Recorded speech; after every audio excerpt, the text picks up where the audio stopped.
It is a busy Wednesday night in the case. We got 6 games spread across the continent. Let's see what's good. My name is Andrea Sachenko and you're watching the KHL Update.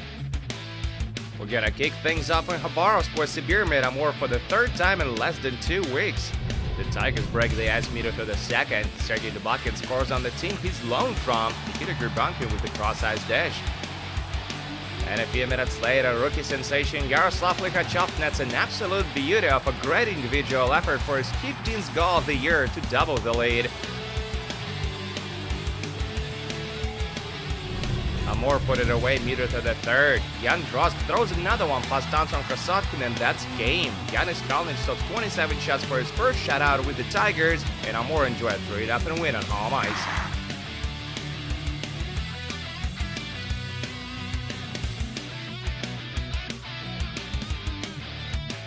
Moving on to Vladivostok, where Admiral do battle with Avangard at Fetisov Arena. They trade goals early on. Arseny Gritsuk converts on a power play with a juicy one-timer to put the Hawks in the lead.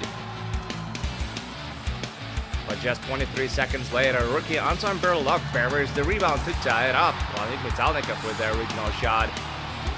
Avangard regained the lead late in the period. Vladimir Tkachuk nets his 20th of the season, while Corbin Knight and Ricochet draw the assists.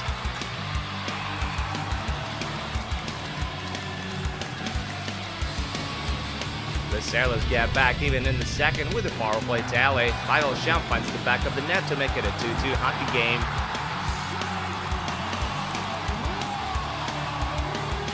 There's a fight in the third.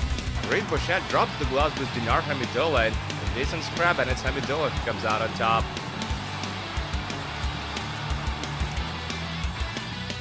It goes all the way to the shootout, and in a very unlikely turn of events, Admiral lose. Reid Bouchette with a decided attempt. The Hawks take it 3-2 on the road.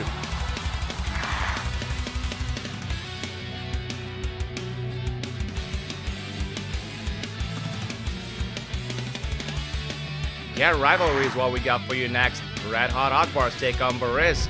The Hawks get off the board 30 minutes in. Mitchell Varankov finds the pass to the net and stuffs it between the pads of Julius Hudacek.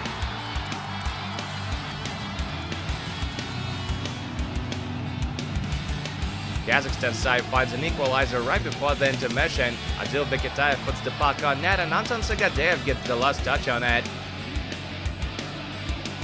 We skip ahead to the third. Akbars are short-handed. Mikhail Glukhov picks up the puck, skates in over the blue line, shoots and scores!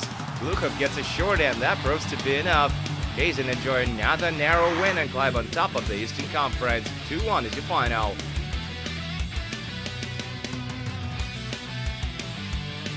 We're now in Nizhny Novgorod, where Torpedo look to clinch a playoff spot as the player host to Salovati Live. The Bucks get off to a very strong start. Daniil Virayev finds loose puck in front of the net and zings it home just under 3 minutes in to open up the scoring. They double their lead less than a minute later. Nikolai Kovalenko plays it down low. Artemy Have makes a quick pass through the crease and gets a lucky bounce. And late in the period, they convert on another man advantage. Kiro Voronin nets his 10th of the season with just 16 seconds remaining on the clock.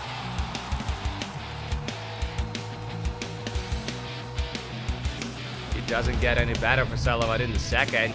The rookie Bogdan Koneshkov shoots through a maze of players and hits the target for his first career KHL goal. And right after that, Sergei Koncharuk improves the lead to 5-0 with yet another power play goal. Igor Suchkov gets a goal back for the Virstas a few minutes later, but that's all they can get. Torpedo go lethal on a power play with 4 goals and 4 attempts and clinch a playoff spot as they take it 5-1 on home ice.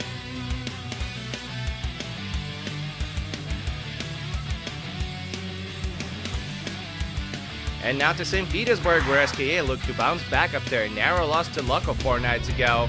And the host strike first. Murat Khasnudinov nets his 10th of the year just under 9 minutes in. He comes on a power play.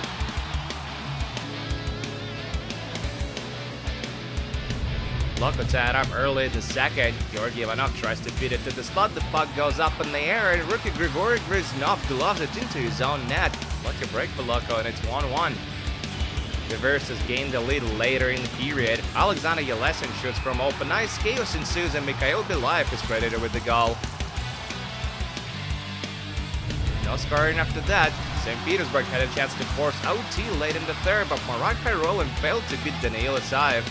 Another tie battle between SKA and Loko, and it's the latter who get the dub. 2-1 is your final.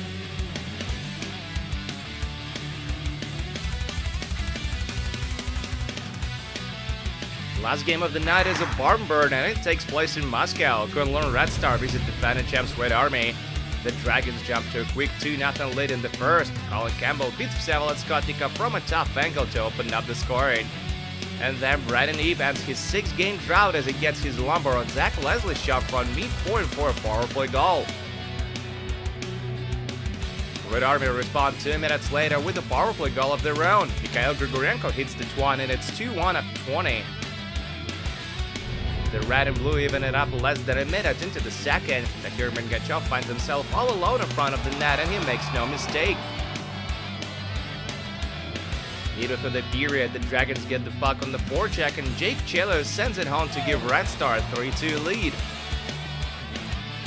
Red Army will level it again a minute later. Mikhail Grigorenko scores his second of the night and 14th of the year to make it 3-3. And a minute after that, former Florida Panther Maxim Mamin cashes in from the slot, while Vladislav Kamenev and Sergei Plotnikov draw the assists.